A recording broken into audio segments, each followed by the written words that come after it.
Merci Madame la Présidente, Madame la Vice-Présidente, mes chers collègues. Voilà maintenant plus de 2 ans que la crise sanitaire bouleverse nos vies. L'excellente gestion du budget régional depuis 2016 nous a permis de nous montrer à la hauteur des terribles enjeux engendrés par cette pandémie. Allant souvent bien au-delà de nos compétences, nous avons répondu présent en investissant pour la santé et le pouvoir d'achat de nos franciliens. Aujourd'hui encore, la région Île-de-France a choisi de prendre ses responsabilités.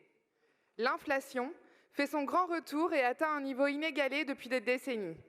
Encore renforcée par la guerre en Ukraine, l'inflation atteint désormais 5,4% sur les 12 derniers mois. À cela s'ajoute l'augmentation sans précédent des produits de première nécessité, de l'électricité, du gaz et du carburant. Le résultat ? Les franciliens, comme l'ensemble des Français, se sont appauvris et les femmes sont plus particulièrement touchées. Une fois encore, aux grandes paroles, la région Île-de-France préfère les actes. Vous proposez donc un bouclier anti-inflation inédit d'un montant d'environ 200 millions d'euros afin de lutter contre les nouvelles fractures. Mais la région ne peut pas réussir seule cette mission. C'est pourquoi, en premier lieu, ce bouclier propose de renforcer notre soutien à nos grands partenaires pour les aider à faire face à l'urgence de la crise sociale. La Croix-Rouge, le Secours populaire, Emmaüs, les Restos du Cœur, l'Ordre de Malte et la Protection civile sont des partenaires essentiels pour nos franciliens. Depuis 2016, plus de 11 millions d'euros ont déjà été votés en soutien à leurs actions. Une fois de plus, la région fait le choix fort de leur renouveler sa confiance pour répondre à cette situation d'urgence. Depuis 6 ans maintenant, le programme Région solidaire a fait de la lutte contre les inégalités sociales une priorité.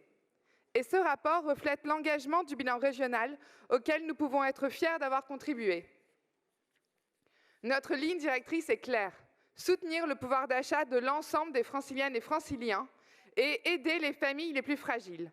Nous l'avons fait et nous le ferons encore avec plus de résultats dans les années à venir. Tout d'abord, avec un engagement fort sur la lutte contre la précarité alimentaire. La région s'est emparée de ce sujet dès 2021 en permettant aux familles les plus modestes d'économiser en moyenne 80 € par an sur les tarifs des cantines scolaires. Ce rapport nous permet d'aller encore plus loin. Malgré l'accélération de l'inflation en France, les tarifs de restauration scolaire seront reconduits à l'identique pour 2022 et 2023, restituant ainsi le pouvoir d'achat aux familles des lycéens. Durant la crise sanitaire, plus de 80 tonnes de denrées et 13 600 colis alimentaires ont été distribués. Demain, la région doublera son action d'aide alimentaire. Et ce sont plus de 20 000 colis supplémentaires qui permettront chacun à une famille de 4 personnes de se nourrir pendant plus de 5 jours. Mais, et il faut bien le rappeler, les femmes sont les premières victimes de la précarité en France. Le rapport annuel 2021 du Secours catholique affirme même que la féminisation de la pauvreté se poursuit. Même avant la crise sanitaire, les femmes étaient particulièrement touchées par la précarité en Île-de-France.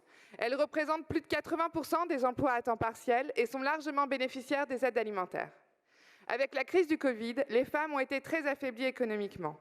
Et pour de nombreuses familles, la fermeture des écoles a accru la charge de travail domestique, entravant leur capacité à occuper un emploi dignement rémunéré.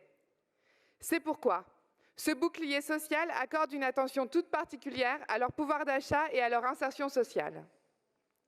Parce que la hausse du pouvoir d'achat des franciliens doit passer par une baisse de la TVA sur les biens nécessaires, la région s'engage à demander la baisse de la TVA sur les produits d'hygiène féminine et les couches. C'est plus d'1,7 million de femmes qui ne disposent pas suffisamment de protection hygiénique en France. Parce que la santé des femmes et le bien-être des nourrissons est un enjeu de société crucial pour nous. Et parce que nous sommes engagés à redonner du pouvoir d'achat à l'ensemble des franciliennes et des franciliens, la région demandera la baisse de la TVA sur ces produits à hauteur de 2,1%. Lutter contre les nouvelles fractures, c'est soutenir le pouvoir d'achat, mais c'est également lutter contre l'exclusion sociale. La crise sanitaire a particulièrement mis à mal les conditions de vie des franciliens. Habitant dans des logements trop petits, exerçant des métiers de première ligne et sujettes à l'isolement, elles ont besoin de tout notre soutien.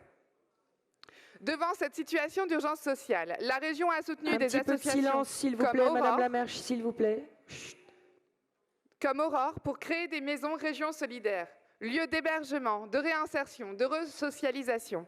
Nous avons eu l'occasion de visiter la Maison Aurore du 17e arrondissement et nous pouvons témoigner du succès de ce dispositif. Pérenniser ces maisons solidaires, devenues indispensables pour de nombreuses franciliennes, est nécessaire pour lutter contre la fracture sociale. Les familles aussi ont besoin de retrouver du lien social après cette pandémie. Favoriser l'accès aux vacances pour les franciliens qui en sont privés fait partie de nos priorités. Grâce au doublement des affections d'aide au départ en vacances, ce sont près de 11 000 jeunes, familles et personnes âgées qui pourront participer cette année à des séjours socio-éducatifs, de loisirs et de lutte contre l'isolement. Enfin, et je terminerai par ce point, nous n'oublions pas les jeunes qui ont été les plus délaissés par le gouvernement durant la crise sanitaire. Des dizaines de milliers d'entre eux ont basculé dans la précarité depuis le début de la pandémie. Notre région est aujourd'hui plus encore à leur côté. Création d'un fonds d'aide d'urgence anti-précarité pour les étudiants, renforcement des dispositifs de gratuité du permis de conduire et de l'aide aux devoirs, doublement des campus d'été et des PAC à l'entrée dans le logement. Toutes ces mesures seront la béquille des jeunes franciliens vers le chemin de la réussite. C'est avec ce rapport, Madame la Présidente et Madame la Vice-Présidente, que vous allez rendre du pouvoir d'achat à l'ensemble de nos franciliens.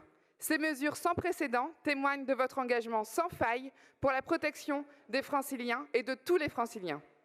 Voilà le vrai rôle d'une région solidaire. Et au nom du groupe Île-de-France Rassemblée, nous vous remercions tous.